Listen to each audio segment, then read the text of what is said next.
Lights up bright, dope, Campbell Stadium is alive. Seminoles rise and fight to survive. Helmet gleam under that blazing sun. Florida State where champions run. Seminole sideline 365. Feel the roar, we're coming alive. Garnet and gold in the battle we thrive. This is our house where legends arrive.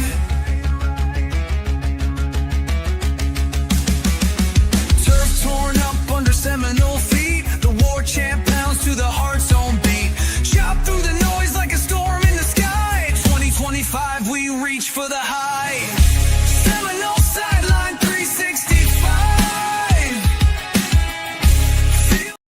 Welcome back to Seminole Sideline 365. It is me, KB, and with me as always is the old man. And we got a show tonight. We're going to be talking college football playoffs, just give our thoughts on the results from this past weekend and get you caught up there. And then obviously we'll be talking about what's going on in the transfer portal, get our thoughts on the continued declarations of who's leaving Florida State, any updates on who may be coming to Florida State, top targets, a lot of people are obviously jumping in to the portal from other schools as that January 2nd kind of portal opening date is getting closer and closer by the day. And then we'll talk about who you guys put up in the chat. So let us know in the chat if there's any guys that you guys have on your radar who Florida State should be targeting, names and positions, stuff like that. So we'll go through that. And then, we'll break it out from there. We'll see if there's any other news or notes that we need to go through before we wrap up. We'll try to keep it straightforward in focus, but I think there are some key questions we'll need to talk about tonight. And one of them will be, did Florida State's top quarterback target jump into the portal today? But we'll get into that a little bit later. But before we do, old man, how's it going? Is there anything you want to start off the show with before we start talking about playoffs? Can you hear me okay? Yep, I can hear you. Okay, I thought the mic was out. Hey, first in the queue, Jalen. Yo, man. Nice to see you, Jalen. Followed by, in the number 2 spot, Mike Merrick. Mike, Mr. Positive Merrick. This guy is the most positive Seminole fan of all times. Now, is Mike living in delusion? Is he just a positive guy? Who knows? But man, old Mike's here and Jalen's here. So we appreciate you guys very much.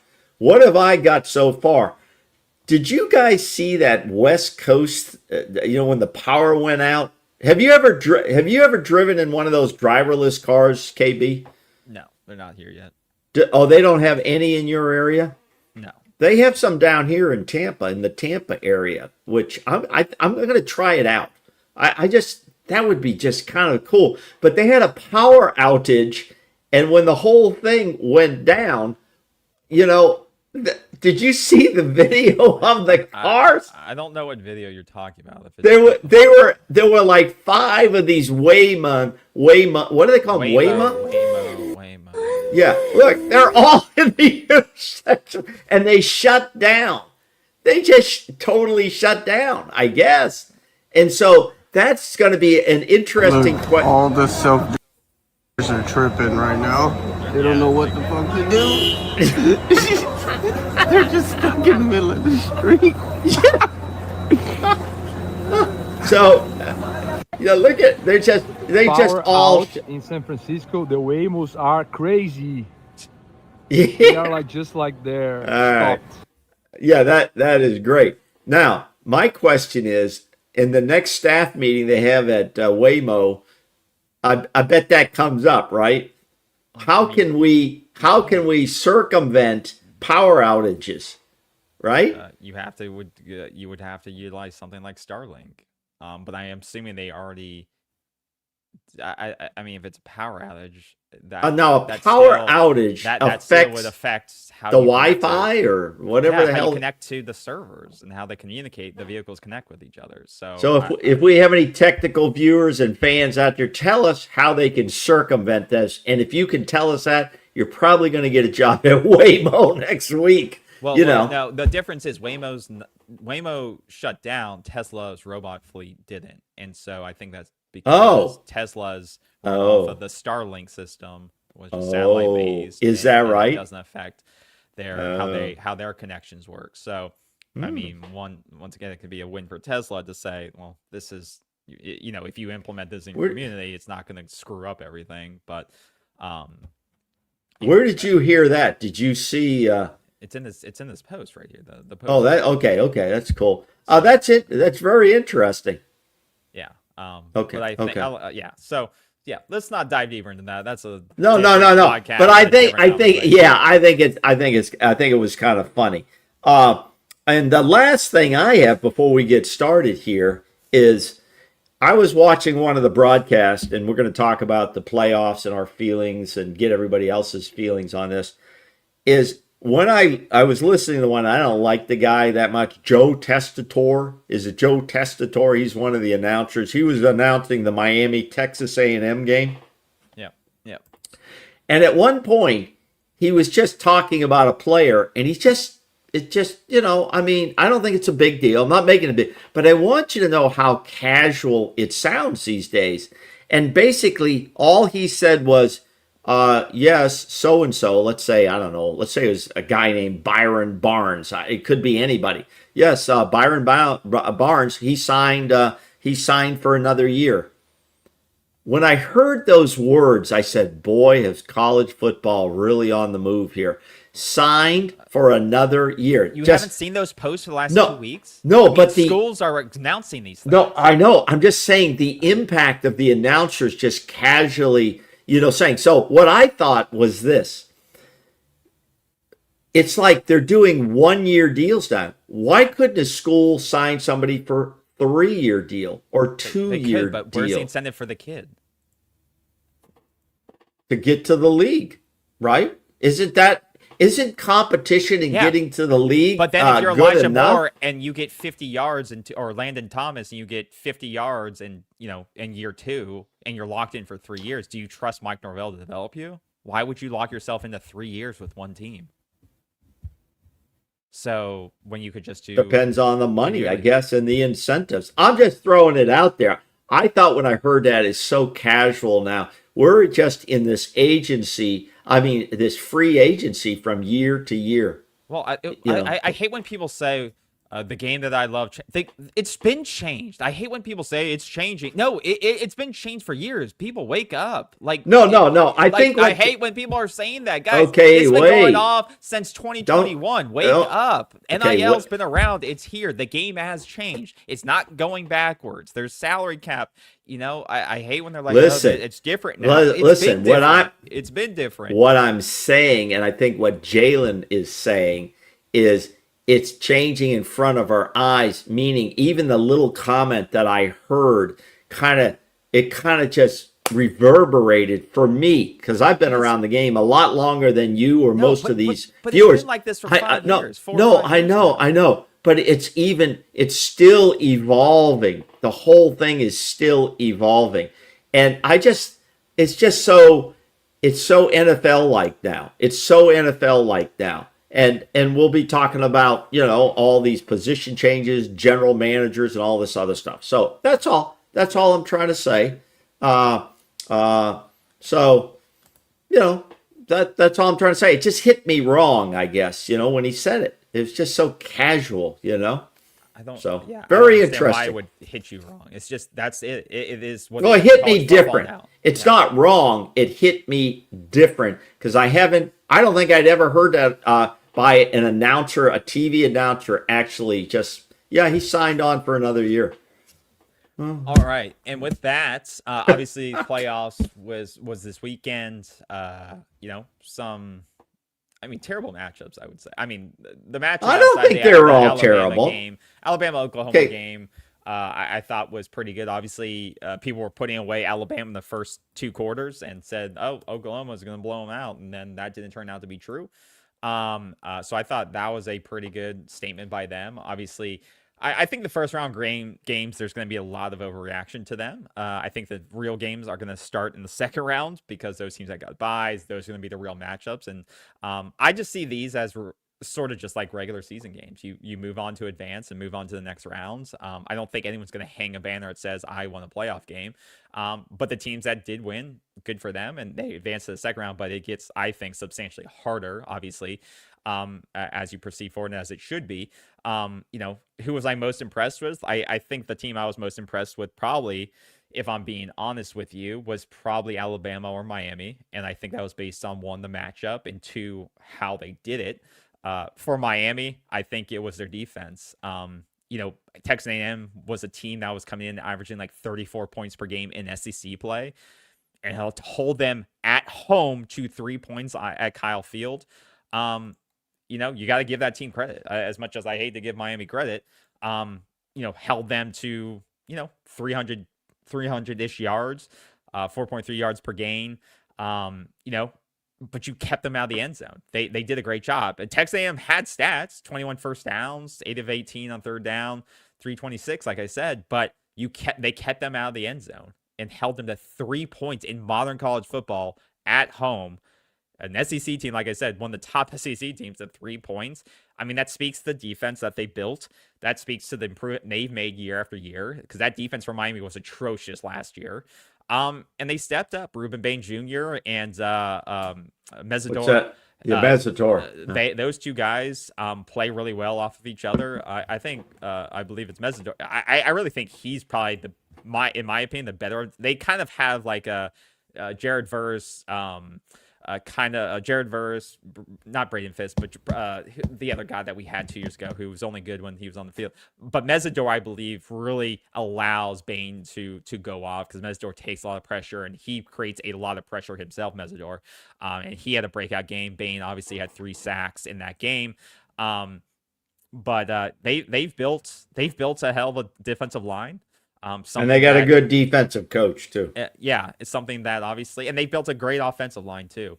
Obviously it wasn't a great offensive game, but Carson Beck knows how to game manage when he needs to, and he just could hand off the ball to Mark Fletcher. And offensive line, when it's dominant, can just run the ball for 172 yards. They did, and these are the lessons that Florida State should have been taken and hasn't taken. Is you win playoff games, you get to the playoffs by building out the trenches, and Miami has done that. You give shit to Mario Cristobal about his execution and his game planning maybe, but his recruiting and his development has been top notch in the state of Florida in terms of what he's built from the high school ranks and what he's brought in from the portal. And he's built out the trenches, and his coaching staff has done a really good job of recruiting the best at the offensive line level, developing them, and same with defensive line. They in the trenches are dominant, and they're consistent, and that's why they are where they are, and that's how you win a game 10-3, is because you can control the line of scrimmage, you can bring pressure on the quarterback, and then if it's not working through the air against a good Texas A&M defense, you can pound the rock with Mark Fletcher for 173. So they showed out for me, because I thought this was going to be a tough game for them. But yeah, they leaned on their strengths and they won that game. And then, like I said, the other game was the Alabama game. People were calling that game this first half and saying, Alabama doesn't deserve it. They're getting blown out by Oklahoma. But they took it to Mateer. They made him make mistakes, as he's done all season.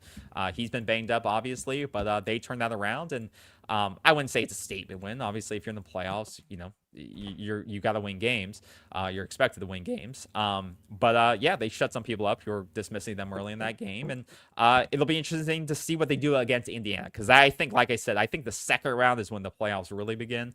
And what can they do against a team like Indiana, who shut me up with how they played against Ohio State in the Big Ten championship game? Can Alabama replicate what they've done?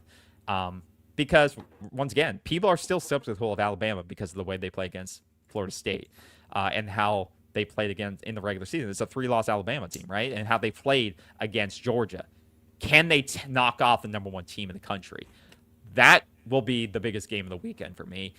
If they can beat Indiana, I think they could win the national championship. But that game right there is going to be an interesting one to watch. But they deserved it. They showed out. What about you? What was the biggest takeaway of the weekend for you? Well, I was interested in watching these games. I didn't think Tulane and JMU would do that well. So those weren't the highest games on my list. Yeah. The first game I did watch was Alabama and Oklahoma. Yeah, Alabama, I think they were down 17-zip. Yeah. I believe they were down, and then they came back and scored like 27 unanswered points or Yeah. something of that nature. Yep. I don't think this is the same Alabama team that lost to Florida State. I think they're better than what they did against Florida State.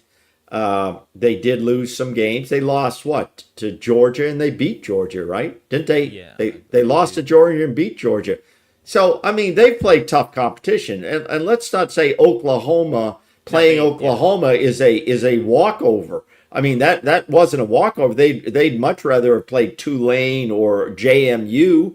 I mean, and but to be fair, they played Oklahoma just 4 weeks ago. And they, lost to they them. did. So they it's one of did. those things They It's you a know, tough these teams game. know each other, and And they had to play on the road. Correct. Okay, Correct. in Miami, and so I thought Alabama showed that they're somebody that you in the playoffs. They're going to be a tough team to beat. I don't think they're going to. They got a decent, good team.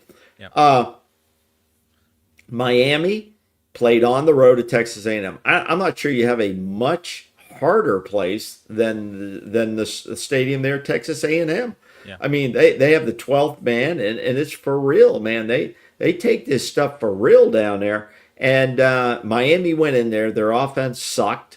I mean, it wasn't very good. It was a defensive battle. It was 0-0 at halftime, I think. The winds were blowing. That was interesting, of these kickers trying to figure out, where do I put the football so it blows through the uprights? And so the kickers were being challenged. And Miami ends up with the win because they played outstanding defense. And I thought that was key. Let me back up for a minute. The Alabama game, the play that I think turned that game against Oklahoma is when Mateer threw that pick six. That was huge. He threw it out there, and I don't know if their route was bad or whatever, but that pick six that Alabama scored there set them on fire, and they started their comeback, and they just started rolling. And you talk about momentum. Here it is.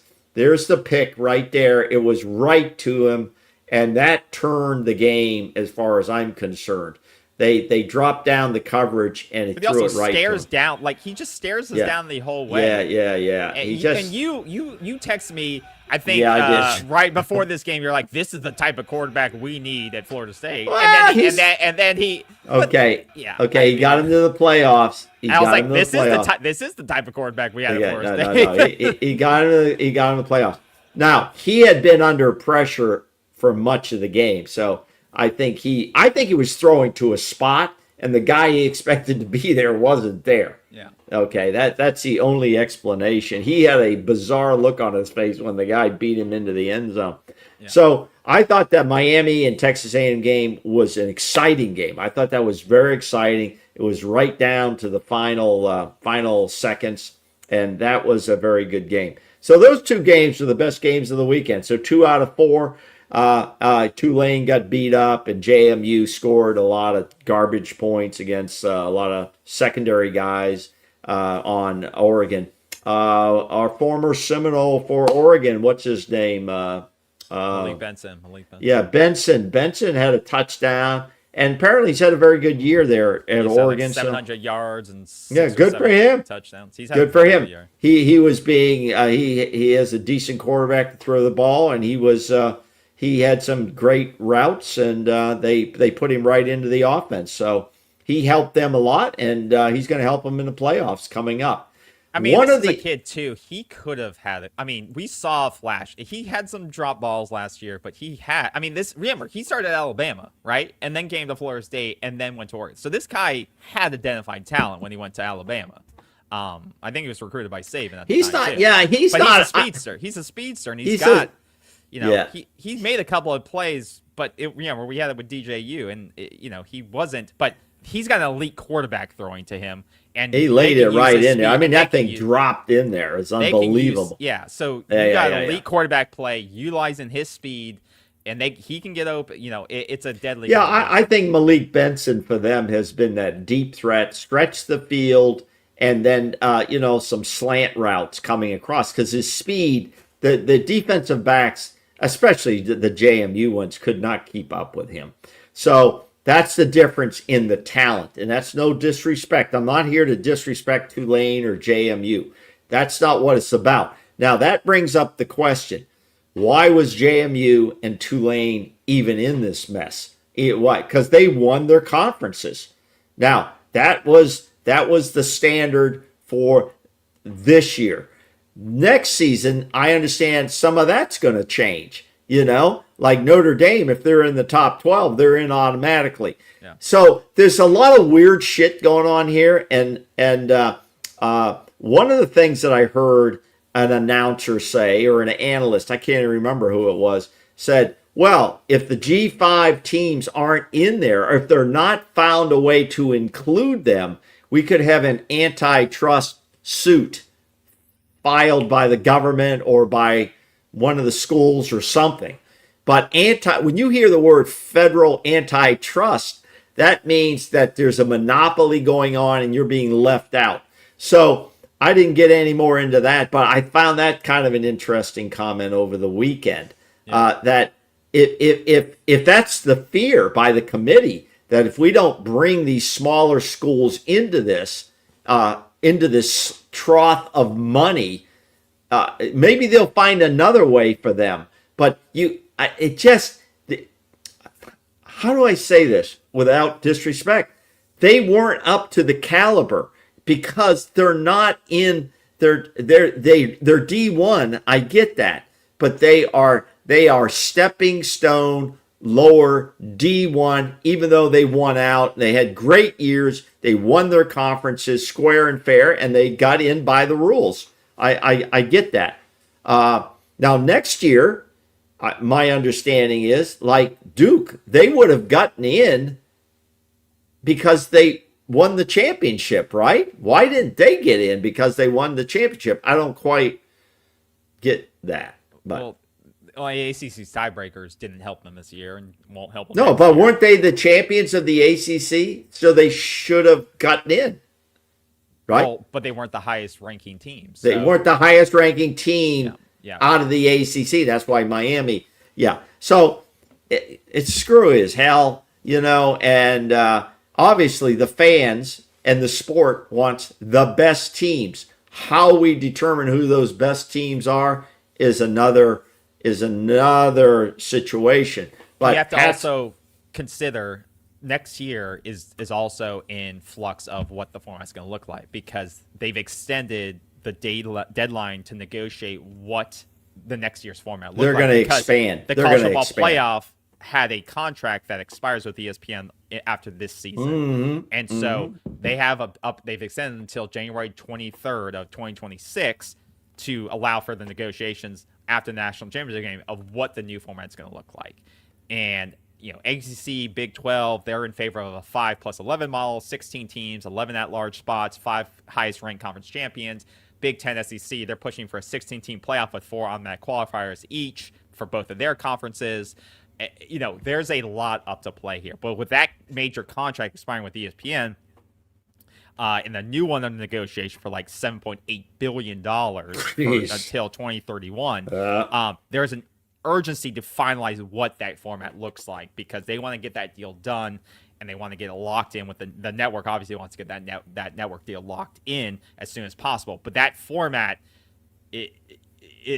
something's going to change. Something's obviously going to change. But I want to keep in mind, and they're going to see what these ratings are bringing in, obviously, with this larger format this year and what that looks like.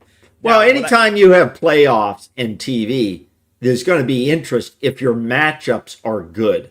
You can't have the matchups of JMU's and Tulane's and Old Dominion and some of these lower D1. I don't mean disrespect, but they just don't match up well.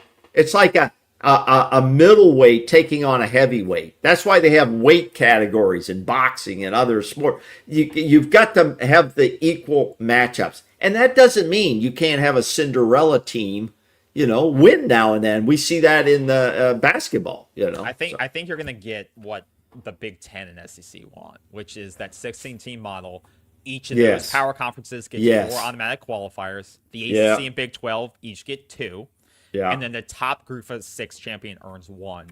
And Notre Dame gets 1. And then 3 at-large spots would be determined by a selection committee. Right. And there may be, and they've also kind of proposed like a play-in game to determine the final automatic qualifiers or to make the regular season conference play more meaningful. But I think it's going to be 4-4 for the SEC Big Ten. They're the biggest conferences. They say, they get the most money. They're going to get the most automatic bids. ACC, Big 12, second biggest. They get 2 automatic, and then top group of 6 gets at least 1. So you get that antitrust, whatever, out of the way. And then 3 at-large spots. And however that gets determined, whether it's a committee, whether it's a playing games, whatever, I think that's kind of how it's going to roll out. I don't think they can stay with. I don't think they want to stay with. I don't think they even dream of. Well, the Sun Belt Conference champion and that shit works good in basketball or baseball. It's not going to work in football. Okay, now, it's just not going to work. The only thing I would argue the American Conference is that we can't, and I have to retract some of the thing. What I said in the short on Saturday is that why did they put JMU versus Oregon in prime time? I think it was to have evidence to say this is why we have to let less G5 teams in, is because we can't have. You think that was staged that way? Well, a lot of people question why was that the primetime game. Well, one, I think it was because it's Oregon. Well, it's the West Coast. Yeah, I think that was one thing. But they said, well, why didn't we make Alabama, Oklahoma, primetime game, which would have made sense because those are 2 big brands, a lot of eyeballs. Oregon could have been at 4:30, make it a 12:30 game versus JMU. You could have done that. They've had plenty of those games. But I thought maybe it was evidence of a blowout, say this is why we can't have a G5 champion over an SEC school or a Notre Dame, stuff like that. But then I got broad evidence of things like shit like this has happened before. We've had Ohio State blow out Oregon in the regular season. Like, this stuff happens. You have major college programs in these Big Ten. Well, you can have a bad day, but no. Exact. So did JMU have a bad? So that we can't just say just because a team gets blown out in one of these games that they don't have a right to be in them anymore. No, these things happen. I think odds are if you did a lot of this because they're not competing with the same resources. Maybe that's the way to say it. Oregon and Ohio State are playing with different resources than Tulane, Old Dominion, JMU, and the rest of them, the smaller ones. It's just not. Could they pull off an upset now and then? Yes, but it's not the same, and most of the time it would not happen. It will not happen. All right. So I think a lot of people are very interested to see how Indiana does the rest of the way now, because they've been on that lower end and they've had to rebuild. I think they're still in a rebuild mode. We're going to see how well Signetti and company do.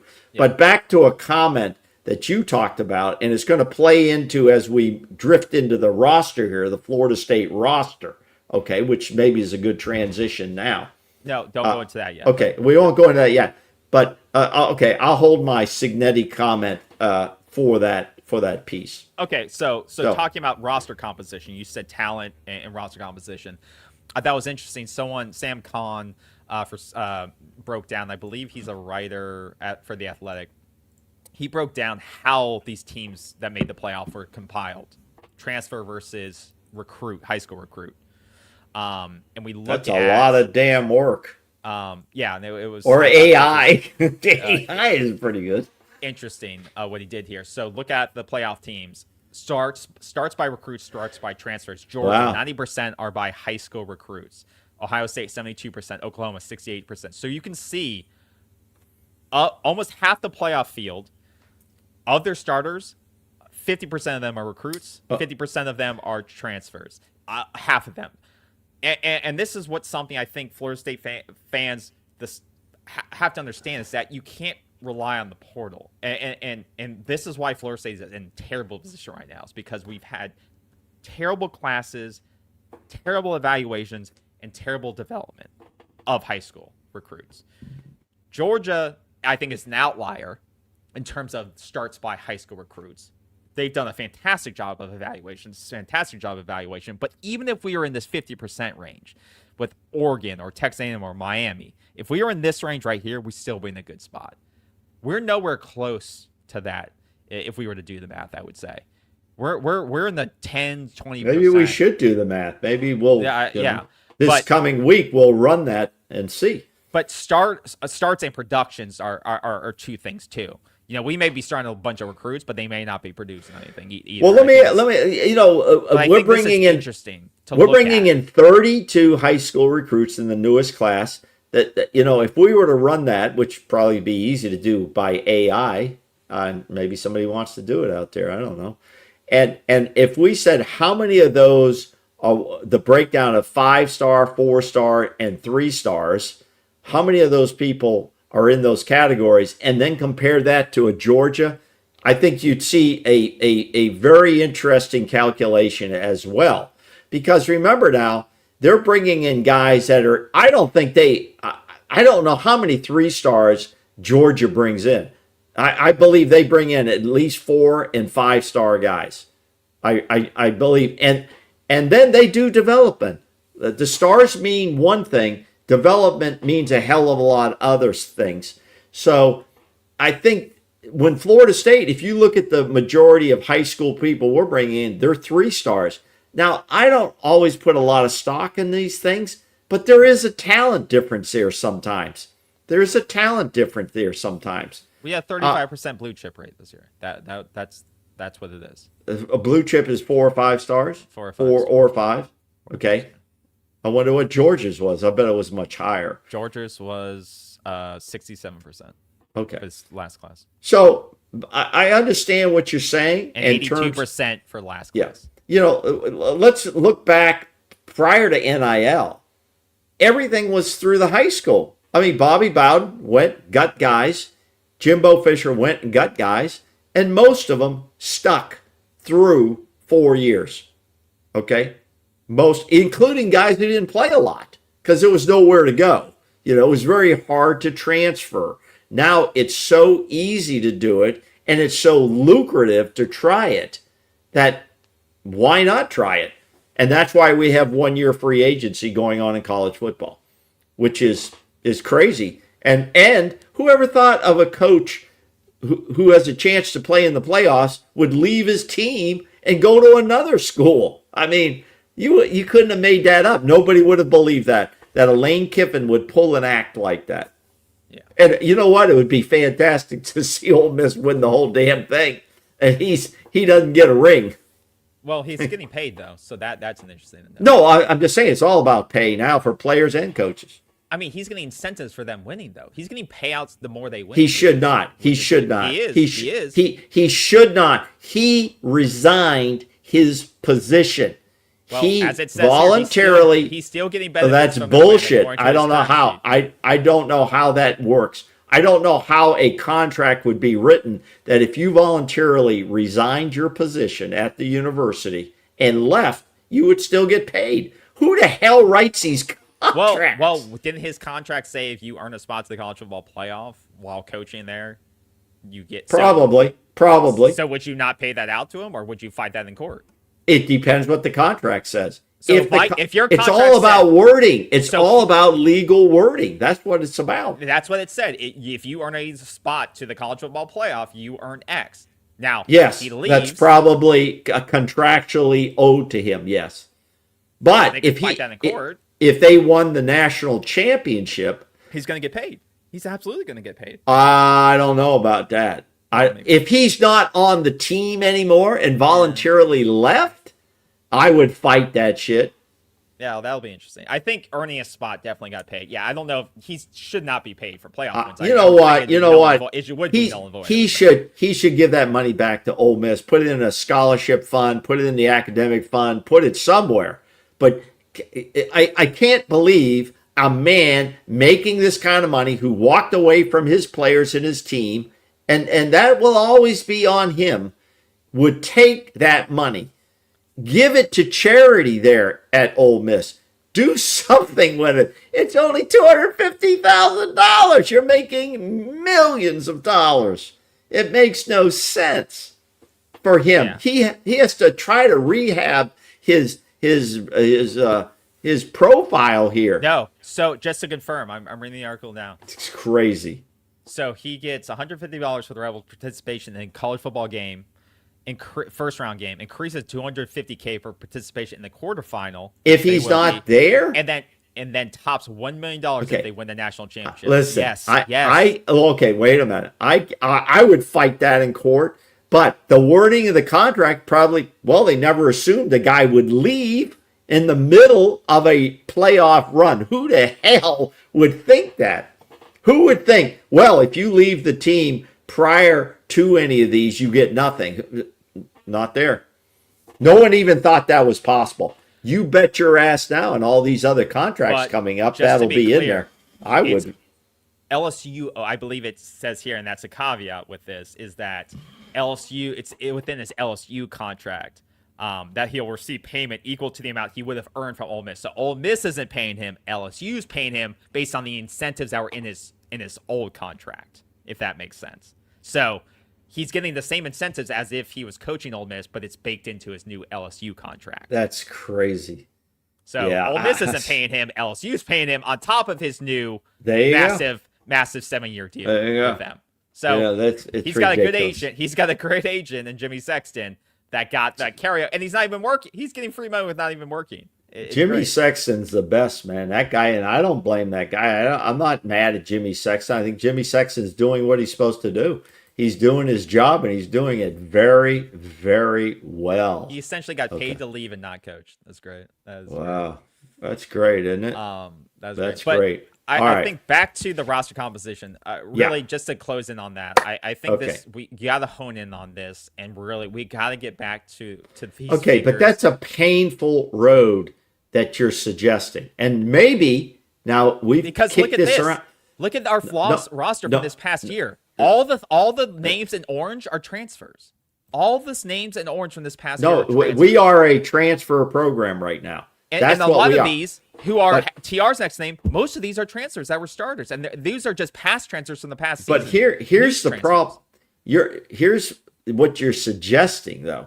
You're suggesting that we go an all youth movement. Now there's some conspiracy. No, I'm not going all youth movement. 50. No, well, you have to. I'm saying, just to reiterate, is that you have to focus on evaluating the right high school players, but you have to retain them for more than a year. You can't let Landon Thomas's go.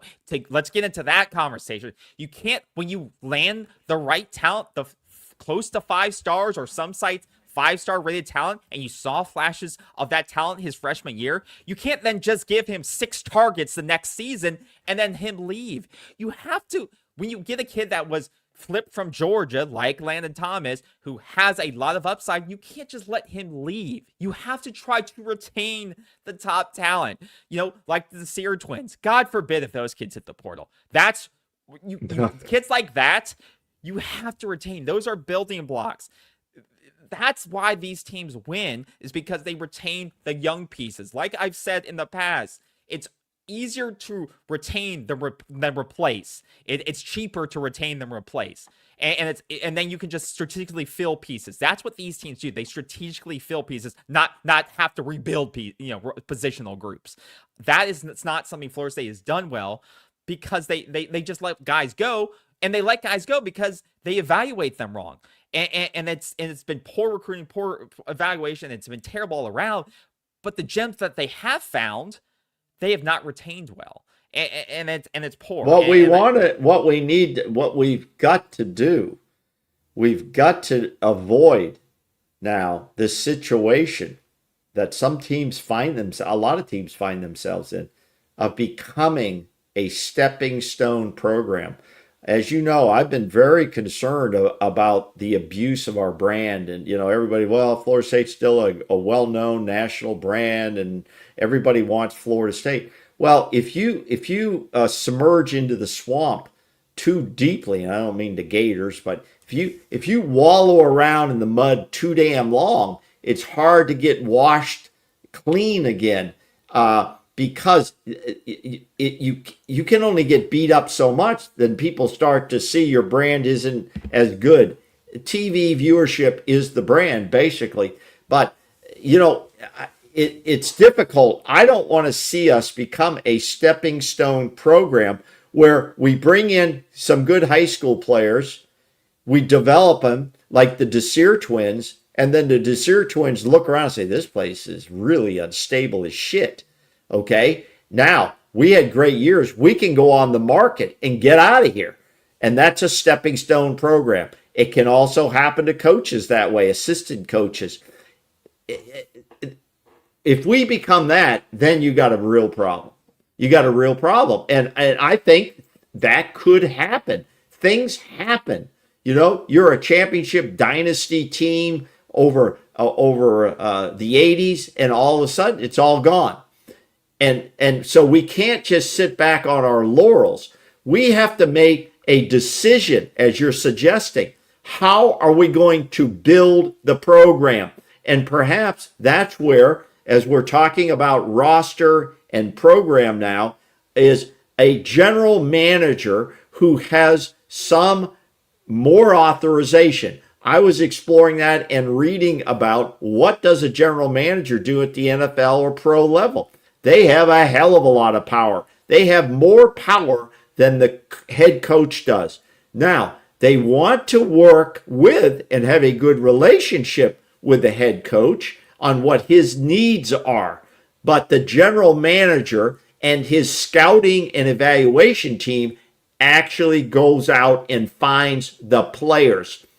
The head coach doesn't get the final chop. It's the general manager and that evaluation staff. And then they're handed to the coach and said, you needed the best play action guy, quarterback, dual threat guy. Here's the guy we found. Now, you develop him. And so I'm not sure Florida State has decided how their organization is going to be. They've been working this general GM thing for how long now? Too long. For weeks into the season, they were talking about this. And it's not going to have any impact on 2026. Very little.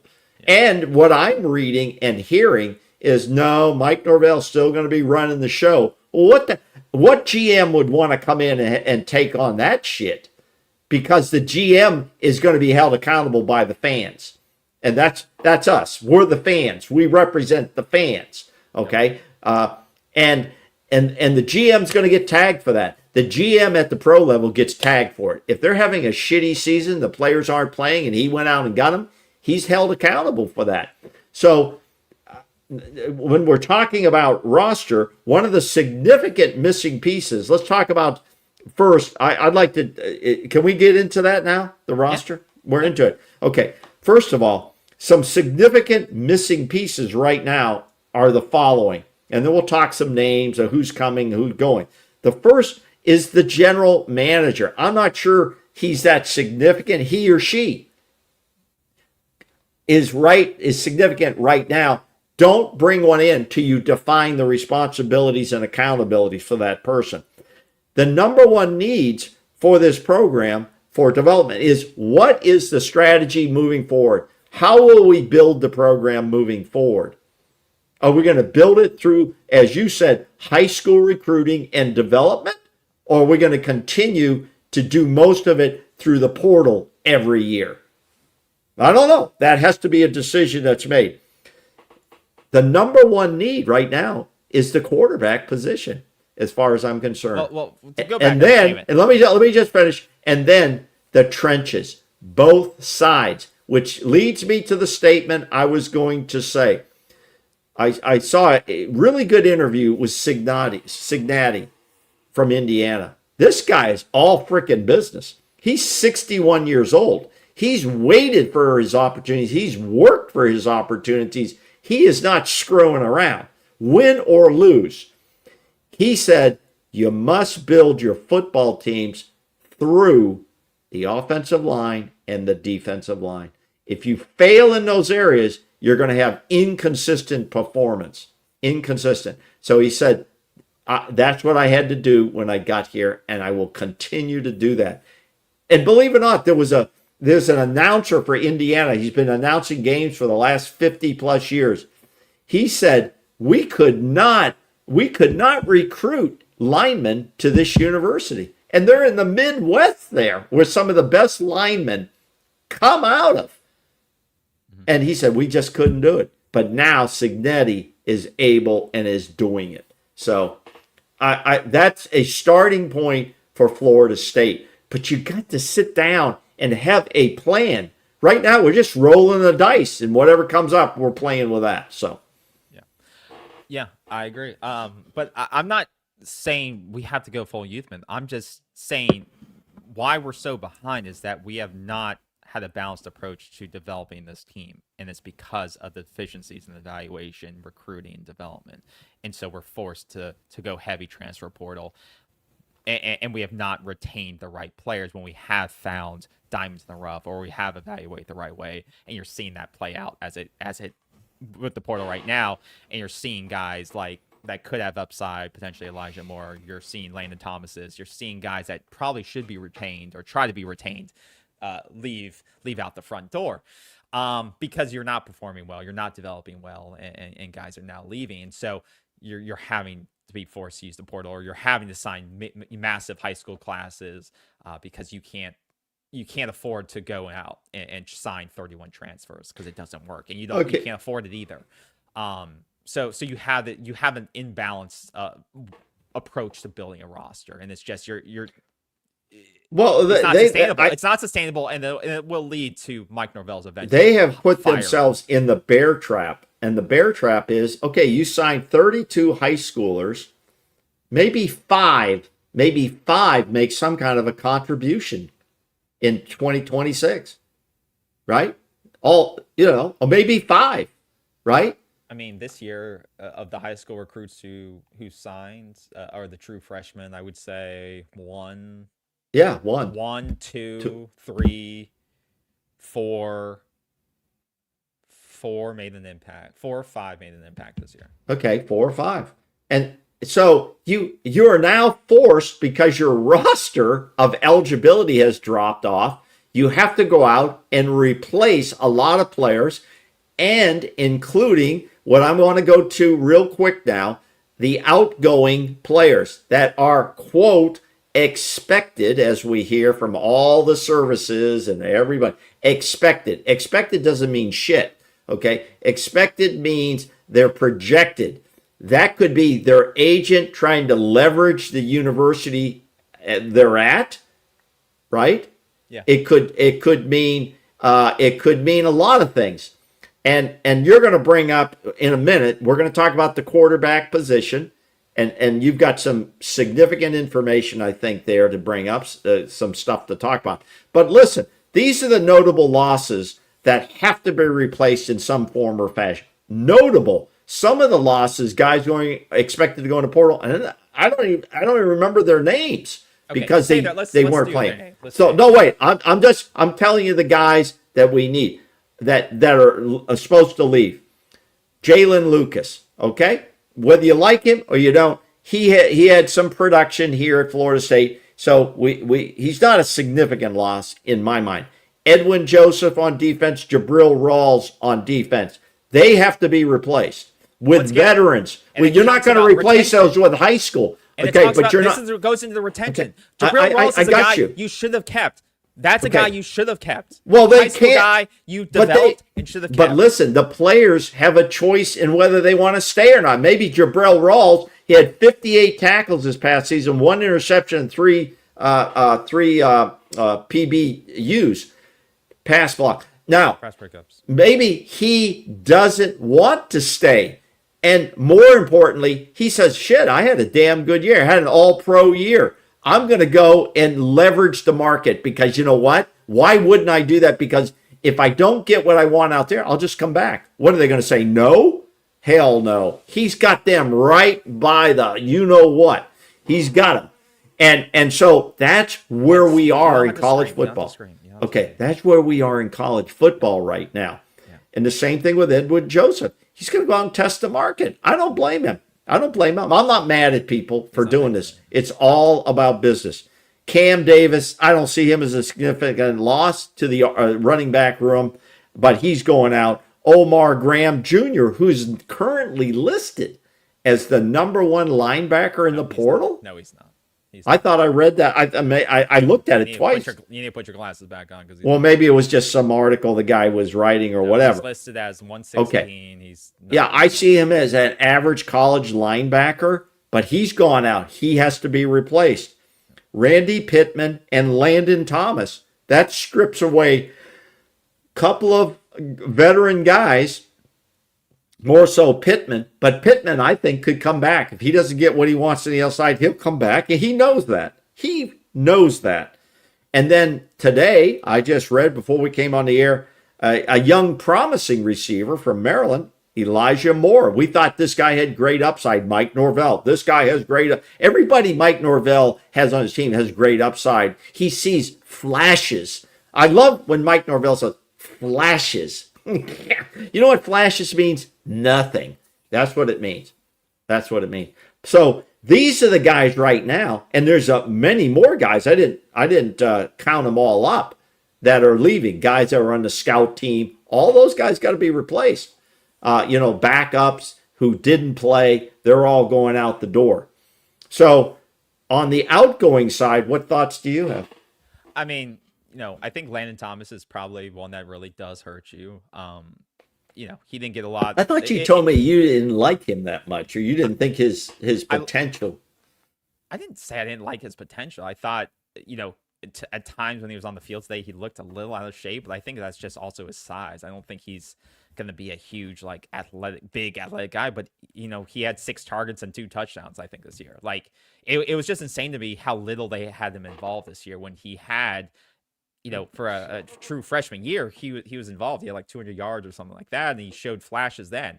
Flashes. Don't use that word, flashes. He did. He had 200 yards as a true freshman. Then hate it. I'm not going to stop talking the way I talk, so shut up.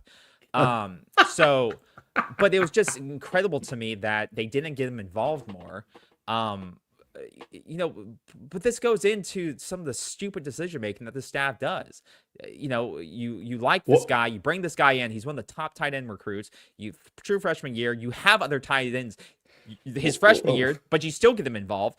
His second year, you target him a total of 6 times. It makes no goddamn sense. So I once again, I don't know why he would want to stay, and he doesn't want to stay, which is why he's leaving. And you needed more offensive weapons this year. You really did. He's 4th on the team in receiving touchdowns with only, like I said, 6 targets. He's 2 for 6. I've been a critic. I've been a critic of how they use their tight ends. Tight ends come to this program. They want to catch some balls. He had the same number of touchdowns as Randy Pittman receiving this year. I'll block for you, Gus and Norvell, but I want to catch some balls too, because I'm not going to get to the next level without showing these types of ball skills.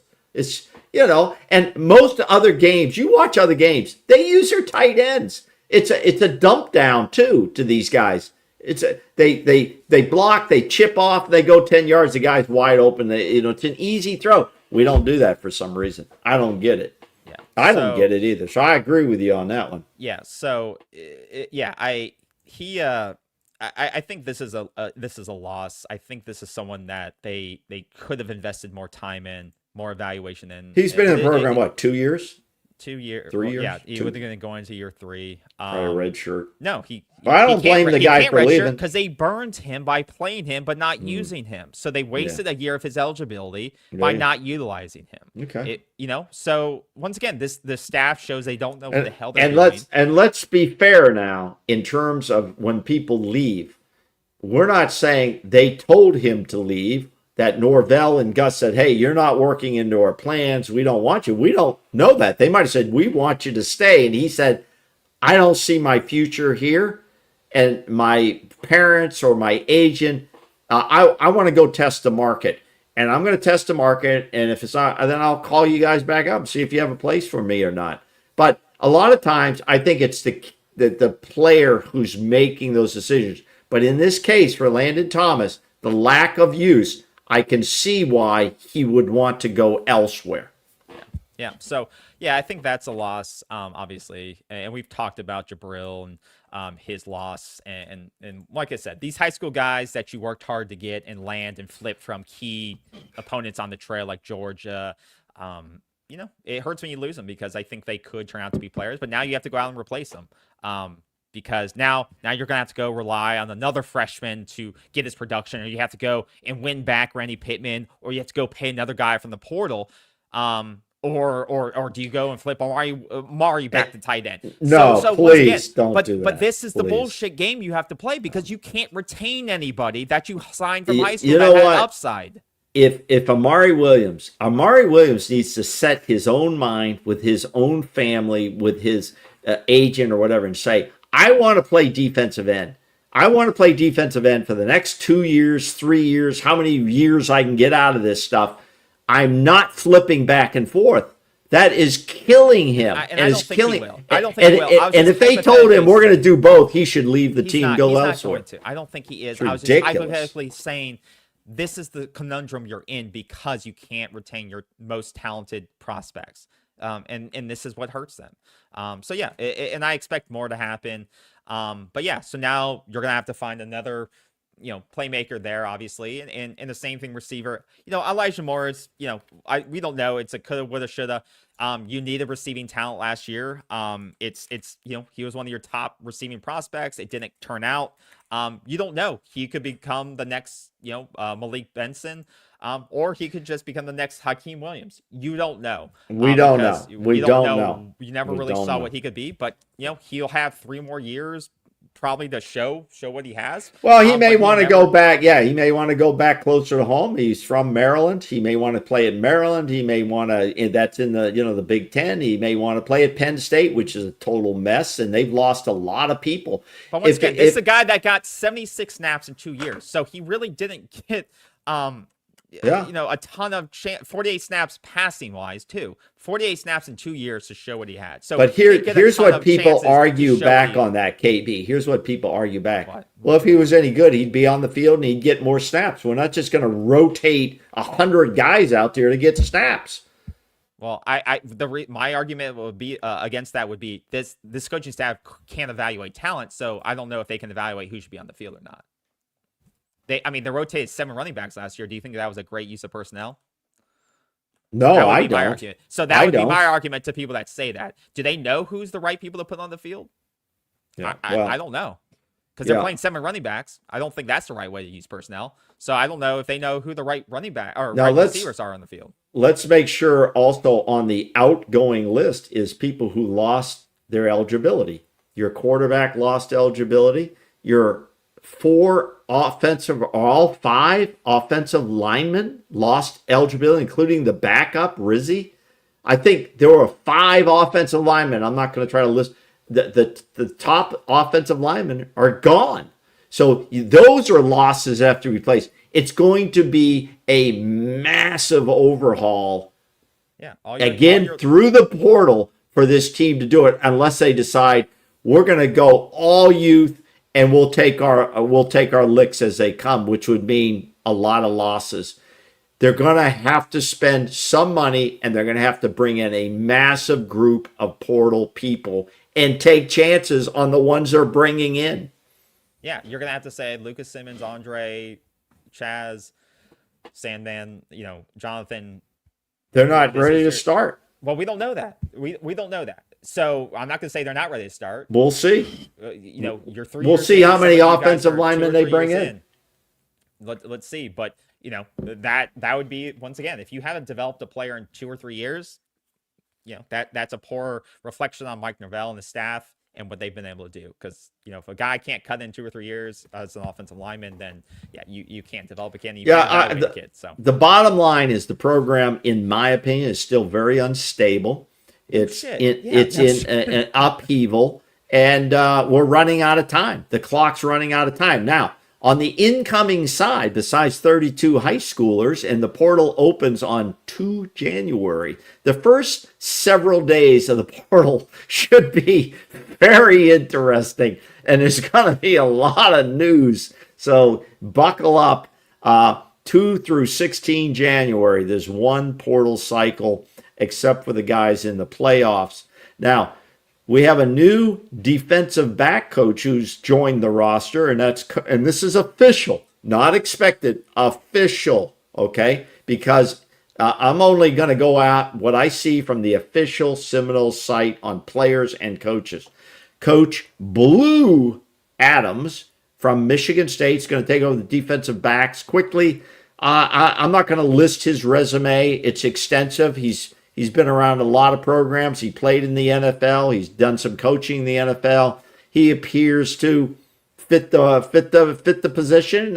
Qualifies as a good recruiter coming out of South Florida as well. So I don't see any drop off there. What do you think? Yeah, I don't think it's a bad pick. He's an NFL player, like you said, Miami native. He's coached at a number of schools, some, P4, some, most of them P4, some, smaller schools. He's assistant with the Miami Dolphins. He's got good experience. He's had experience getting guys to the next level. He's worked with a lot of guys that have gone to the next level. Now, do I think, what we need in a DB coach is a guy that can, once again, can he see a player on tape and know that guy has the technique or he has the ability to play at this level? Whether that be a transfer portal guy that's playing at FCS, or that's a transfer portal guy who's playing at a smaller school. Can he see that guy on tape and say, oh, that guy, I can work with that guy and I can make him play at an ACC level? And I think that's what a coach like this can do, because he's played at an NFL level. He's coached guys that have been in the NFL. And with his ties to South Florida, hopefully he can recruit guys from that level in South Florida and high school guys, and spot that talent as well. And hopefully with his connections, he can do it as well. So I don't see any reason that he could not do the things you just talked about, given his resume. Yeah. Given his resume, I don't see any reason why he shouldn't be effective. And he's worked at smaller Power 4 or G5 schools, so he's had to do that. He's had to find guys that he's going to get more out of those types of prospects. So now let's move on to a more questionable one that has been announced officially, and that's Coach Austin Tucker is your new quarterbacks coach. We don't have a quarterback yet for Austin Tucker to work with. He's an internal promotion by Norvell. He's been with Norvell for 6 seasons here. He knew him through Memphis as well, I believe. And Austin Tucker's new quarterback coach. Thoughts? Yeah, I don't understand this hire at all. He comes over from the wide receiver group. He's only coached wide receiver. I mean, his bio, if you look at his bio, and this is no, criticism of him. This is Mike Norvell's promotion for him. So I would take it if I was him. But if you look at his resume here, I mean, since 2000, for the last, 13 years, offensive coordinator at high school, graduate assistant at 3 schools, wide receiver coach, analyst, Florida State, senior He's analyst, on a career building resume. Wide receiver coach last year, and then he's quarterbacks coach. He hasn't worked with quarterback. I mean, he has no experience working directly with quarterbacks or history of developing quarterback. This just concerns me, because Tokar's Champ says he's a good recruiter. How do we know that? I need a developer. I need a recruiter, and I need an evaluator, recruiter, and developer. I need the best of the best right now, because we have not in 6 years developed a quarterback. Champs, who did he recruit? Put that in the comments. JT, but we struggle right now with getting great quarterbacks out of high school. We haven't landed. Well, we used to get 4- and 5-star guys all the time. They were lined up to come here under Jimbo and Bowden. Under Willie and under not so much Norvell. We've gotten 4-star guys. They just haven't panned out, and they haven't panned out anywhere they've gone. outside of Florida State. Right. So that just shows they've been bad evaluations. Yeah. So that is the struggle with me. Now, this guy could be the next great quarterback coach, but I just don't see this is a risk, I say, because he doesn't have the experience to back up or have shown the history that I would His resume doesn't it's not deep. reflect. It's just not deep. Yeah, it doesn't reflect it. And this so is that no concerns knock me. on him. His resume is a building resume. It's not a proven resume at this point. And usually when you promote from within, it's because of a history of success. And there's no history of success with quarterbacks or track record of history of success with quarterbacks under Norvell. But his resume... That's why I question a promotion from within. His resume includes a lot of words about Jordan Travis. And that's all Tokar's too. That's all his bio was with Jordan Travis. Okay, Travis should be getting paid for all these resumes people are filling out with his name in it. And if we're being honest, Mike Norvell's inability to evaluate quarterbacks and get quarterbacks to play at a high level is a lot of his lack of success at Florida State. If he had consistent quarterback play every single year, you win at least 7 games. You should be in a bowl every year at Florida State. You can win 6 games if you have good to great quarterback play. I don't give a shit how bad the offensive line. It can be really bad, but if in the ACC, if you can have a really good quarterback play, you can win games. You can throw the ball around. But that has not been the case under Mike Norvell. You had Jordan Travis for 2 years, and it worked out for you. And that's why you won 10 games and you won 12 games. But outside of that, you have not, before that or after that, been able to find a quarterback, and you've struggled. And that's on Mike Norvell. That's on his coaches. That is on his staff.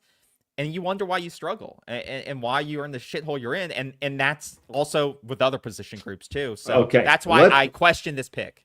But that's not on him personally. That's just on promotion within. Is it possible it's a money-saving move? Absolutely. 100%.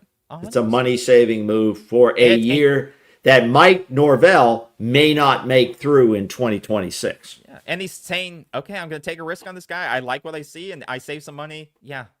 Let's see if it works out. And then we've already talked about incoming coach Nick Williams. That's official. He's going to be our new edge coach, which we need. We didn't have any production coming off the edge. So that's he looks like a decent recruiter as well. He's got ties here in the South. And I think he looks like a fiery guy, a fiery coach. And his resume looks okay. I wouldn't say we didn't have any. I mean, the Seer played pretty well, but it could be. Yeah, I mean, it needs to be much better because if you don't have the pressure up front, you have problems in the back. Okay, and Blue Adams is going to find that out. If we don't have the pressure up front, you can only stay with a guy so long. Okay, to cover a guy, you don't know where he's going, and the longer he's running around, the more problems you have. That's the way it works. Coach Cam Martin is going to be the new running backs coach. He has familiarity with Gus. So those coaches are on board. Are we missing any coaches at this point? We don't have any other openings right now, I think, right? I think everything's filled. Okay, that's filled. Now, let's to the number one need for this football team. You need a quarterback. Do you play? You said Cam Martin, right? Cam Martin, running backs. Okay, coach. cool. Okay. Yeah. Okay. So let's transition to the number one need on this football team. You just said you got to have a good quarterback to run your offense. And we're going to transition to what you have found out, that this young player is going to go into the portal. Well, potentially expected. Expected. I didn't find it. And makes sense. Makes sense. I mean, this guy, and it makes sense. His coach left, going to Auburn. Now, most people are saying Auburn's going to be in the running, going to be the top destination, which I think sets up a interesting precedent because Auburn already has a very good quarterback in Deuce Chestnut. And I don't think it's a given that Byron's going to go directly to Auburn because if that happens, and I think Deuce runs, and I think Auburn may be in a better position with Deuce than to take 1 year on Byron Brown, even though he's a very what are you saying about Deuce now? What are you suggesting? Well, he only has 1 year. So and Deuce Chestnut he's a freshman. He was a freshman. So he'll have 3+ years of eligibility. And he's got the same kind of talent, in my opinion, upside, as Byron does. So if I'm If I'm, new coach of Auburn, or sorry, Deuce Knight if I'm Deuce Knight at Auburn. Oh, I thought you were talking about Deuce Robinson. I don't want to No, get people not mixed up. Deuce Okay. Robinson. No, Deuce Knight is at Auburn. He's 6'4", 217. He was a star recruit, number 6 quarterback out, landed at Auburn this past season, has a big upside. If Byron comes and if I'm Deuce Knight, then I leave. And if I'm the new coach at at Auburn, why am I going to bring in my old quarterback when I can have Deuce for 3+ years? I believe he just took a red shirt too. Why would I ruin my quarterback room when I can have this guy who has all the tools and tangibles to be a star? You look at his rushing, in one game, like 162 yards. This was against Mercer, but he's 6'4", 217. He can do everything you want him to do. Big guy. Yeah, you can. He has everything that you want him to do, and he should be your starter and develop him. Yeah, exactly. You're saying he's the guy you should go with and develop and hold on to him. Yeah, exactly. Instead of bringing in a loner for 1 year and Byron Brown, who's a very very good quarterback, but I think you could lose Deuce if you bring Byron Brown in, and so that brings us Byron. So I think this isn't a lock that he's going to go to Auburn. I think you could definitely, and this is where does Florida State decide that this is the type of quarterback we need? He did not play against Old Dominion. No. He sat out, and Brian Hartline supposedly approved it. Byram cleared it with the new staff, and because he said my status is up in the air with you guys and with the portal, I'm not going to play in this game, which means nothing. And I think, honestly, I think he's rated the number 3 or 4 quarterback in the portal right now. So, I mean, this is obviously going to be a guy that teams He's going to get interest. He's right now, as of today, he's listed as the number 3 quarterback available in the portal.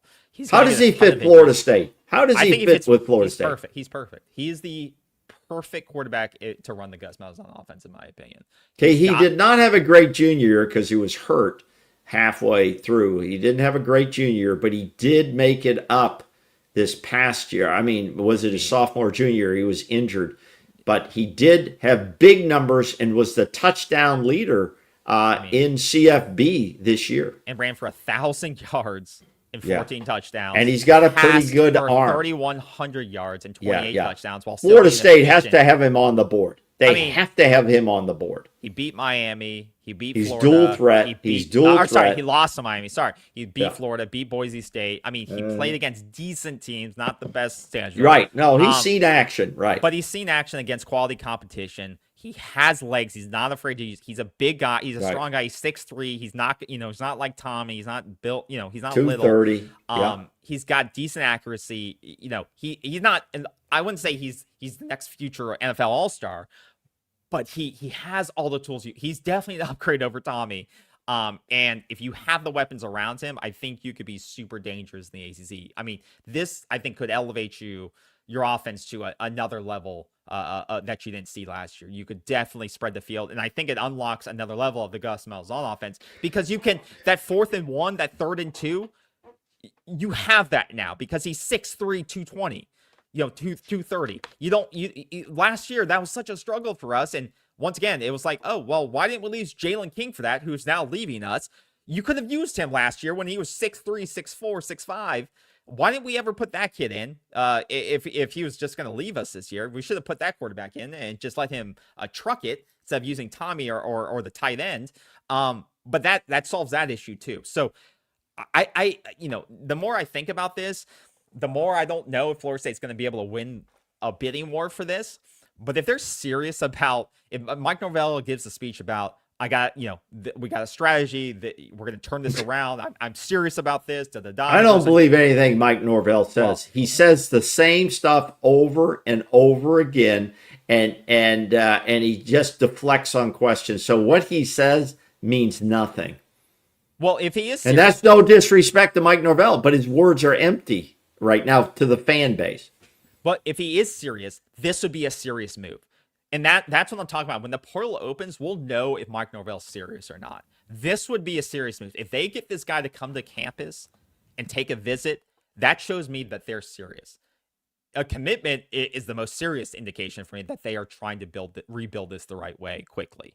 Well, if they're serious with this guy, KB, they're already on the backside, on the dark side. They're already talking to his representation. But we won't know that. We know it goes on. I'm talking about publicly. Yeah, the public yeah, statement well, would be him setting up a visit and saying, Yeah. I will be going to Florida State to check out da-da-da. That shows Yeah. me publicly that we're serious. If he doesn't, then that shows me, and instead we get the ODU kid or we get the guy from West Florida, that shows me, okay, they're less serious about this. Because Florida State needs we need a upgrade over Tommy.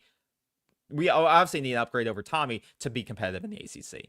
We need to upgrade our offensive quarterback position. We need to obviously upgrade our offensive. And I don't think this kid has to be in a hurry to sign with one team unless he's in love with somebody. No. He's gonna have some selections there.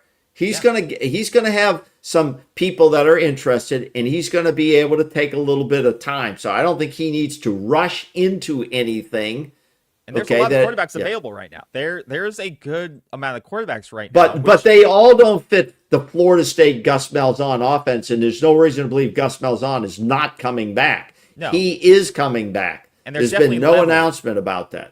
But there's definitely levels to the talent right now available in terms of how much experience these guys have, what is, like you said, the fit to the Florida State offense and what they're. But I agree with you. I think Brown fits this offense. He is what I would call an upgrade over Tommy, given size and his athleticism. I think he would be an upgrade, but he is a dual threat guy, and that's what Gus wants. Yeah, and like I said, is he the most polished? Is he the no, and that may swing some teams not to necessarily want to give him $2-3 million as a quarterback, but that may work in Florida State's advantage. So it'll be interesting what types of schools are going to be looking at him, and obviously not all offenses want him running around and may play into his style. He may want to stay in the style that allows him to use his legs because that's the type he wants to show. Because the NFL, there are a lot of offenses that want to show that dual threat ability.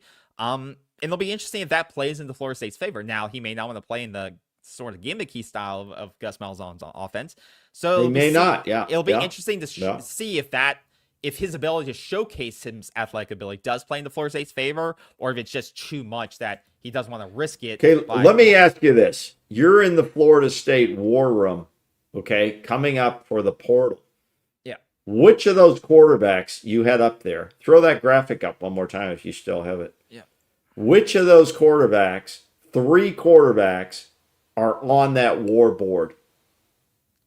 Well, there's a top target, realistic target. Well, it's who's our top target, who's our medium target, and who's our backup target. I would say it's probably, at this point, Byron Brown. I would say, our top target. I'd say middle would probably be you like the ODU guy for a while. Yeah, right? I think ODU Colton Joseph is probably your middle choice, like your middle backup choice, and then third is probably God, it drops off. I mean, it depends. I don't think there's many realistic choices. I mean, Byron Brown's your top target. Middle is probably ODU King, Colton Joseph, because I don't think you're gonna get Aiden. Okay, I'd say Aiden Childs is probably your middle choice, and then Colton Joseph your third, and then your backup saving grace is probably sticking with what you have, Kevin Sperry, or going for like, the West Florida kid or something like, or like an FCS, like a guy that's produced at the FCS, like a Taron Dickens or like an FCS kid that like lit it up, and you're gonna have him come in and compete and see what it looks like in camp, something like that. So those are my 3 right now. Now, do I expect more to jump in? Probably. But yeah, it would be something like that. So I think Colton Joseph is probably your most realistic in terms. Well, you got some guys playing for playoff teams right now that could jump in as well. But I don't think you can afford them, because like at those schools, you're not going to be able to afford an Ohio State quarterback. Really, right? Those schools that are competing. No, I don't. Yeah. So I think the guys that are in here now, you could probably some of these guys, but yeah, it's like I said. Based on the scheduled visits list, it'll be see how serious they are about rebuilding the positions of need, especially at the quarterback position. What are you hearing on Deuce Robinson? I haven't heard anything. I haven't heard anything. It's like crickets. It's like crickets. When I'm wondering what is the deadline for NFL draft announcement? Where you have to put your name in or out. And I haven't heard anything about his evaluation, if he was happy or not happy about it. Yeah, I haven't heard anything about him at all. Yeah, I don't know, because I don't know if he'll like play in the Senior Bowl or anything like that. If he's been invited to that, I would assume he would be, or yeah. So I haven't heard anything about next steps for him or what he's looking at. Yeah, it's been really, really kind of quiet. Really kind of quiet on that end. Yeah. So I'm not. It'll be interesting to see where he grades out. Like I said, I think he's better than Johnny Wilson, but Johnny Wilson also, went in the 6th round, and so it'll be interesting to see where they grade him in terms of round, because I could definitely see him being like between 3 and 6. If he comes back, I think it could help him, because he's what was he, like 20, 21? He's still a younger guy, I believe. But he doesn't have like elite speed or anything like that. So he has good things. He's got the little double bobble on the catches too. Yeah, I mean, but he's improved. Like, he's made great plays. He has good decent physicality. I don't think it hurts him to come back. I just don't think he'll come back to Florida State if he comes back, unless Florida State lands, like I said, a great quarterback that shows he can then do the same thing, replicate his production again. Because I think he's evaluating a lot of things, not only the draft status, but also how much money am I worth to come back to this first round money to this team, to this team or another team. There's a lot of teams he would have interest in. I wouldn't be shocked. I wouldn't be shocked to see his name in the portal on January the 2nd to leverage it to see, because Florida State would invite him back in a minute. They have a deal on the table for him. I don't think he's signing any deals yet. He could leverage the portal. He's got NFL draft. He could come back to Florida State, or he could go into the portal and see if he could get on one of those playoff teams if they have any interest. Yeah. I I agree with you. If he can get first round money, I think it's probably positive for him, because I do think he has things that he needs to prove on and show on tape, technique stuff, and I don't think he's by far. So he could come back and work on his game and probably make $1.5 million, $2 million. Oh yeah, improve his draft stock and make sure that his guaranteed rookie contract is worth it 100%. 100%. Yeah. Now he takes the risk of, does he get injured? Does he not produce? They usually get big insurance policies in most of these contracts. Exactly. So I would, like you said, at this point, if he can get that money guaranteed from a team, whether it be Florida State or beyond, I think it would behoove him to come back and improve on those things, because I'm not going to be a fan that's like, I don't think he's not a lock for the first 2 rounds. No, he is. I don't see him as a first 2-rounder. No, but he could improve his stock if he comes back and focuses on the little things. He only had 6 touchdowns this year, and for a 6'6" guy, you would expect him to have more in the red zone, and he could improve some with his technique stuff, improve some of the kind of bobblings, but the speed is what I think is going to hold him back some. He's like 4.5, 4.6 speed. I don't know. But yeah, hopefully he can come back. He can guarantee that money at some school. Well, I think that's where the program has to too. They may have to go get a number 1 wide receiver in the portal. Would you pay him? Would you talk about retention? Yeah, I would, because I know who he is. I know he's good character. He knows the system that Gus runs. He's an easy guy to keep and probably pay. Yeah, I think it helps with the quarterback too. I think it helps with improvement. Absolutely, it helps bring it. If you don't have any wide receivers of any proven ability for a quarterback, they're going like, first of all, you have no offensive line. Now you don't have any receivers. What the hell what am I going to get out of this experience? As a quarterback, without a stable offensive line, I would be scared to death. I really would be. I honestly too. I think they're probably talking to. I mean, Florida State obviously should be talking to him, but I think that would. He's being real quiet. I think that would be one of your core investments to say, we'll give you second round, first round money to stay, and let's build around you. Let's try to keep you and Mekhi Danzy and keep you up guys around, and then keep McCoy. Boggs, and you got Boggs, Jalen Boggs. McCoy showed out, and hopefully Boggs you got 4 guys right there that can play ball. We know they can play ball if they can stay injury free. And let's and get the tight ends more involved in the damn let's game. Get you the right quarterback, and let's do it again. Let's run it back, and you guys know the offense this year, and let's do it again. So. I would be happy with that, and I think that would be the right retention strategy. I honestly think. But I think maybe more leaving is an indication that you're going to keep guys like McCoy and hopefully Mekhi, because I know Mekhi was going back and forth, maybe with going track only. But if you can keep that core intact, I think that's a positive sign of. There's no money in professional track. So I know, Danzy, if he can improve again on his ball skills, his route running, that he has a real chance, because he showed some good hands. Especially the first half of the season, he did. He showed some tremendous hands. So with the right quarterback, he could really show up and show out. He's got, 2 or 3 more years if he wanted it? Redshirt freshman, 3 more years. Man. He could make some big money in college football. Absolutely. And so many times we missed this year because we couldn't land it deep.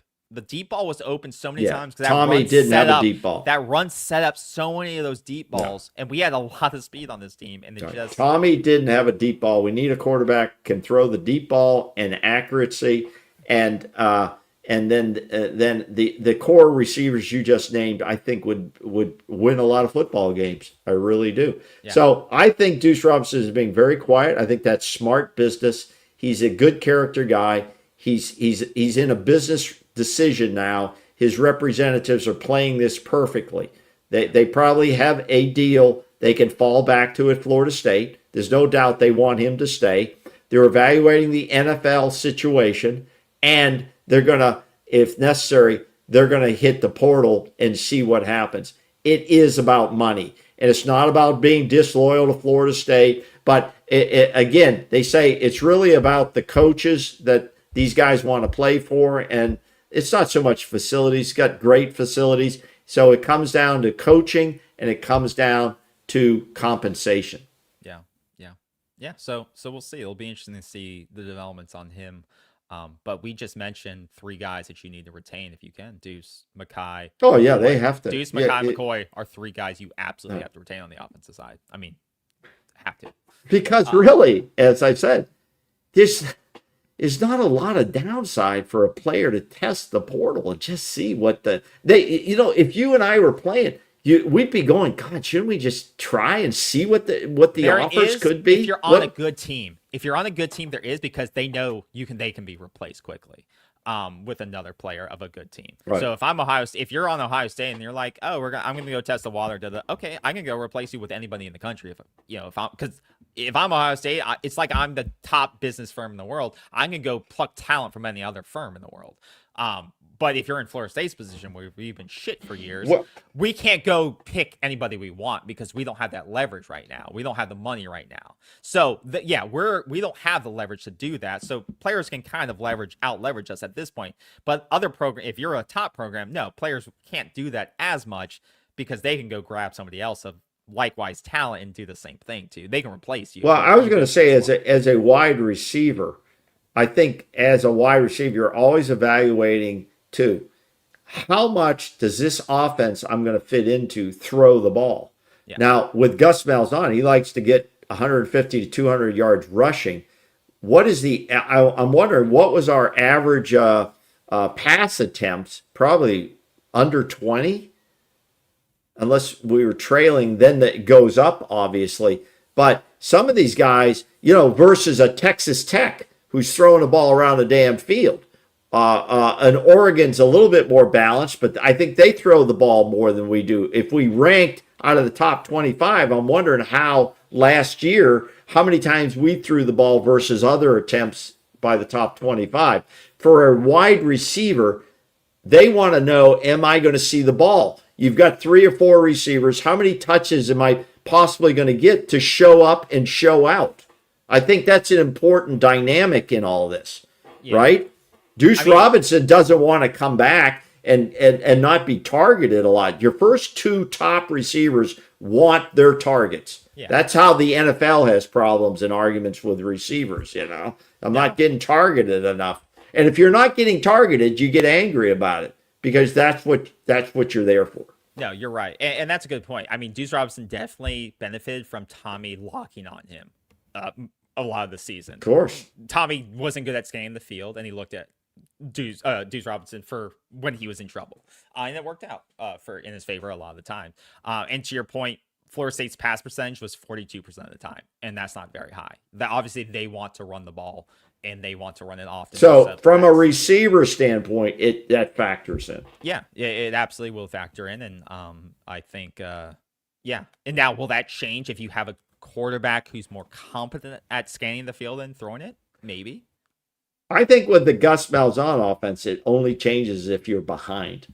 If you're behind and the clock's not in your favor, you've got to light it up. And when you do light it up, you got to make sure you got a quarterback that can light it up. Most quarterbacks can hand off the ball. Some aren't dual threat guys. I get that.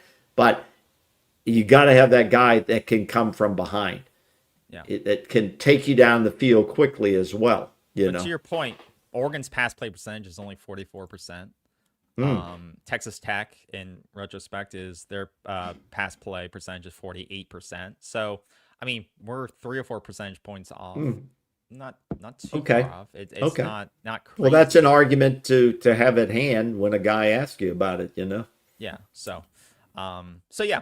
But yeah, I mean, that's all I have. Was there any other big things that you wanted to discuss in terms of portal, things like that? I mean, one thing I think is interesting, because we just brought this up, it's the QB market and values. The On3, the owner of On3, or who runs it, he said the top QB market is asking $4 to $5 million this year, according to Pete Nankos, who's kind of the big head guy at On3.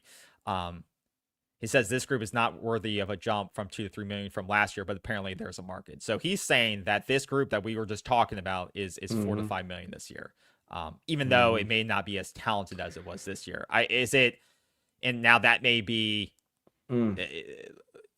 teams are having to replace top guys. It may be a lack of quality talent at the top, which I think it is. Like I said, I think there's a lot of tiers to this right now. I think there's a lot of quarterbacks in there, but I think the talent at the top is higher than there is at the bottom. I don't think there's a lot of potentially guys, high quality quarterbacks available, or proven high quality quarterbacks available. So it'll be interesting. I wonder how many of the playoff teams that I haven't researched it, the current playoff teams, including the ones that lost, need quarterbacks. Yeah. Because they're going to Miami will. Miami will. They're going to shell out some money. They'll shell out $5 million, $3 to $5 million. Yeah, they'll definitely do it. Oregon will need a quarterback. No, they have Dante Moore. I think he's coming back. Ty Simpson's coming back to Alabama. Indiana. How about Ohio State? Mendoza, I think, is out of eligibility. I think he's a senior, right? I don't know. He's been around forever, so I think he's gone. Mendoza's a Miami he's junior. Kid. He's a junior. Mendoza. Yeah, he's a junior. I saw an interview with him. Very interesting. Very, very nice player. Nice guy. And he said he was a 2-star coming out of high school with no interest. He went off to a community college. He's living the dream. He goes, I'm living the dream here. He goes, you couldn't have written this. Yeah. And he was from Miami area, 2-star guy, and he's now the number 1 team in the country. There's going to be some interesting games this weekend. Well, and the interesting part, most of these teams actually aren't going to need quarterbacks, I don't think. And I think most of these teams will stay. But the interesting part, I think someone brought up about these teams too in the playoffs, a lot of these teams are using, transfer quarterbacks. Indiana transfer quarterback. Ohio Oh, State most of them. transfer Most quarterback. of them Miami are. transfer. So Most of them are. so and I bring up Florida State hasn't developed the quarterback position well through high school, which is true. You know, does it always, do you necessarily have to do that to be successful? No. Does it help because it's cheaper to do that? Yes. But can you land one out of the portal and be successful? Absolutely. Have we done that?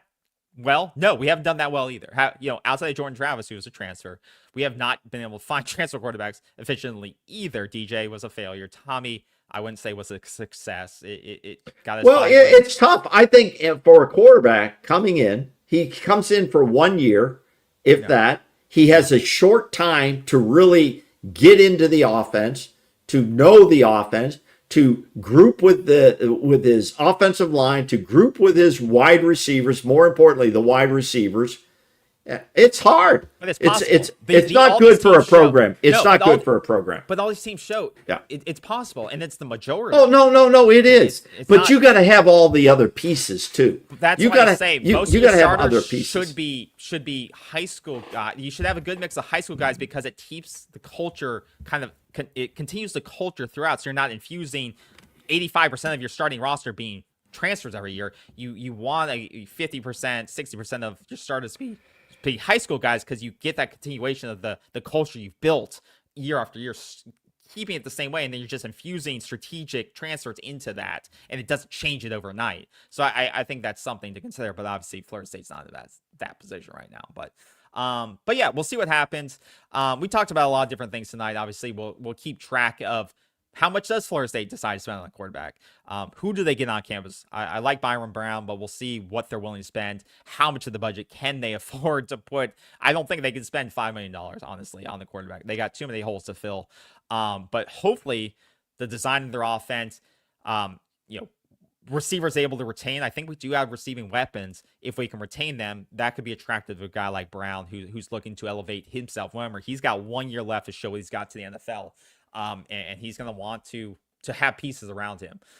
So hopefully we can show him something, but it'll be interesting to see how that plays out. But yeah, I think that's going to do it. Anything else you want to bring up? I was going to say, unless you want to open up the phone lines for a couple of minutes to see if anybody calls in. Let's see. It's Christmas time. It's Christmas time. What are people doing? Okay, and we're going to open it up for a couple of minutes here for a couple of phone calls. We'll see if anybody's interested. Some people are shy. Don't be shy. You got a comment? You want to call in? I'm going to put the phone number up and give us a call, and we'll put you on the air, and we'll see what you got to say. We'll try to give you a good answer. In the meantime, what do you see for the games this coming weekend? And what is the schedule this coming weekend for the games? So the games this upcoming weekend, like I said, I think this is when the playoffs really, really begin. I think the first round is kind of like a continuation of the regular season. And just kind of, no one's going to actually put up a banner that says we won the playoff game.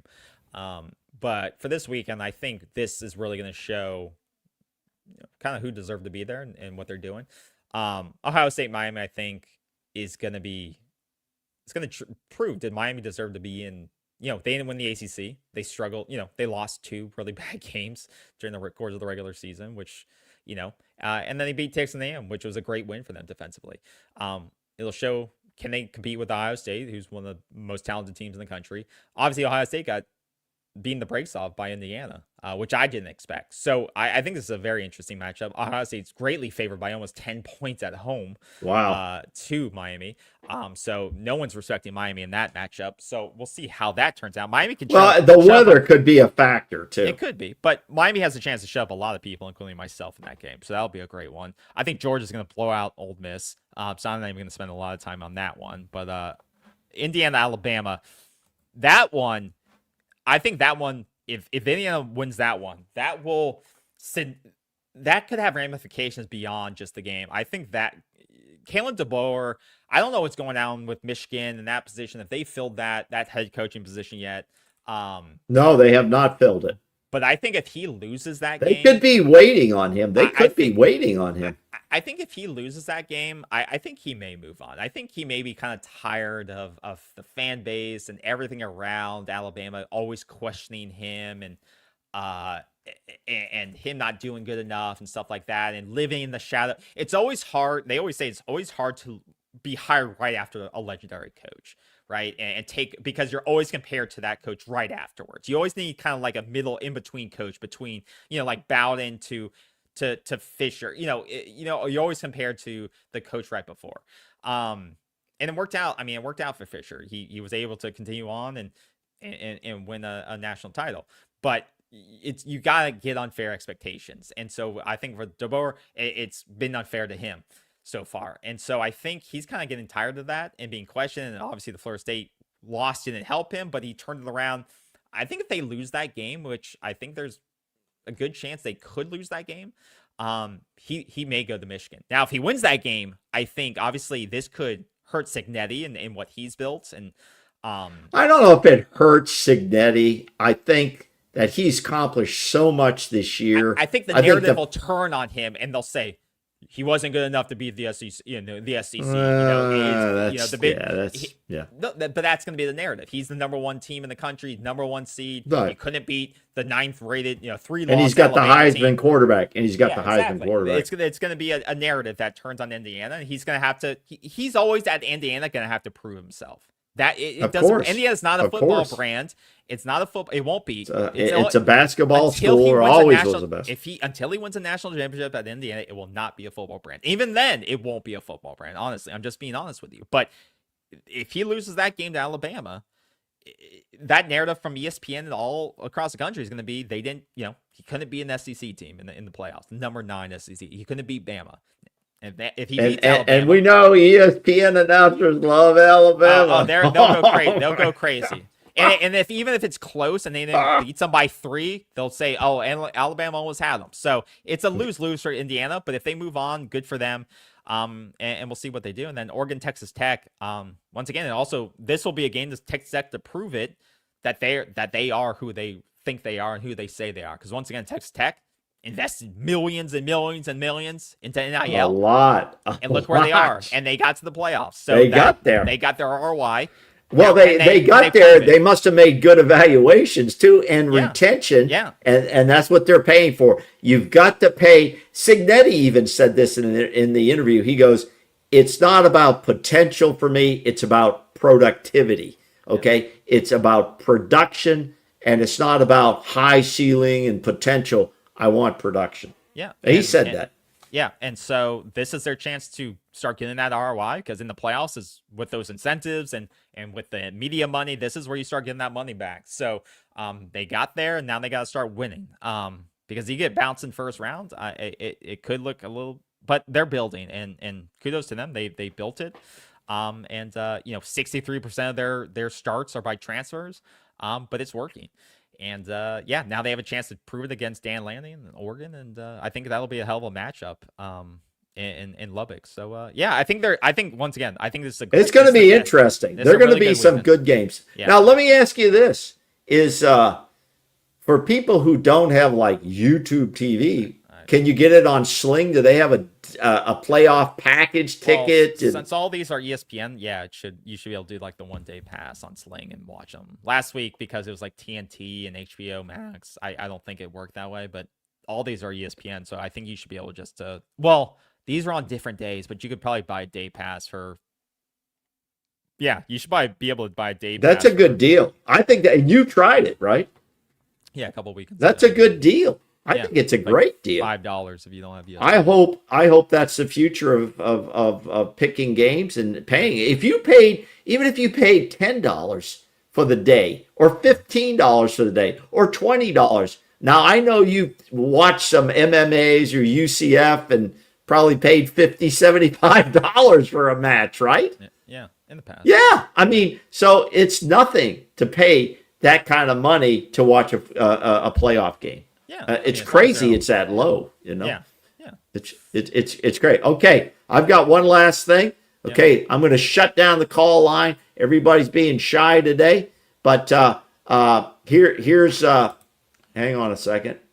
Okay, here's the last thing. This is the answer for Florida State. Hang on, let me see if I can do this properly now. Hang on, I'm doing the technical thing here. All right, hang on. I'm doing it. I think I got it. And here we go. This is the answer right here. Boom. Do you see it? Yes, I see it. You see it? I see it. That is the answer. How many tickets should the Florida State Athletic Department go out and buy in the Tallahassee area? The odds are 200 million to 1. Now, could you increase your odds enough? Because you could buy a lot of football players. We already got the facilities, and you can buy a lot of players with this pot right here if they go out tonight. The drawing is at 11 o'clock tonight. So Florida State, if you're listening, go out, hit the 7-Elevens. I think the grocery stores are closed. Hit those 7-Elevens. Get your interns out there. Get your graduate assistants out there. Get in line. What are they? I think they're $2 each. So I think they're $2. I bought them before. $2 each, and buy a hell of a lot of tickets. Yep. Okay. Yep. Okay. Get a big booster to write a check for $1 million. Go out there and buy as many tickets as you can. So there you go. That's it right there. All right, everyone. Well, thanks for joining us. We appreciate the support. Like and subscribe if you don't mind, but we appreciate y'all's comments and support, and hope you guys have a safe rest of the week, safe holidays if you're traveling for Christmas Eve. Watch the roads if it's snowing where you are. Yeah, just cold as hell like it is here. Or if it's just warm wherever you are. I'm jealous. So, but yeah, guys, stay safe out there. Hey, it's beautiful down here in Florida, KB. You should be down here, man. It's it's had shorts and everything else. It's wonderful. And by the way, the best news we've had in a long time. Knowles win, baby. Knowles win. They beat over Jacksonville, and that's good because we start ACC play on December 30th. Okay. UNC. That's going to be a different ball game. All right. Well, thank you all. Have a great Christmas week. Enjoy your holidays. Stay safe. Enjoy your family, or enjoy being by yourself. I will enjoy that. But guys. No, you got some furry friends there with you. I enjoy my dogs. But yeah, have a great one, guys. Stay safe, and stay tuned for our next show. It'll be probably sometime next weekend or next week sometime. We'll be obviously covering the transfer stuff, and if you want to follow the old man on Twitter, I set up something. Follow him on Twitter, Seminole Sideline 365. He posts random crap up there. So if you want to look at his ramblings, you always can. And I'll drop some basketball videos too now and then. I'm sure you guys will love that. But yeah, we appreciate you guys. There's the QR code. So if you want to scan and follow, you can follow him. You can follow if you just scan that with your. I'll do it just so that you guys believe me. You can scan it, and it'll take you to our. It'll take you to the Twitter. So you scan that, you can follow him on Twitter. Yeah, that's it does. Awesome, man. But so thank you guys. Have a great. I'm not trying to scam you guys. It is real. No. But have a great weekend, or have a great rest of your week. Stay safe out there, and as always, go Noles. Go Noles. Take care. All right, guys. See ya. Bye bye.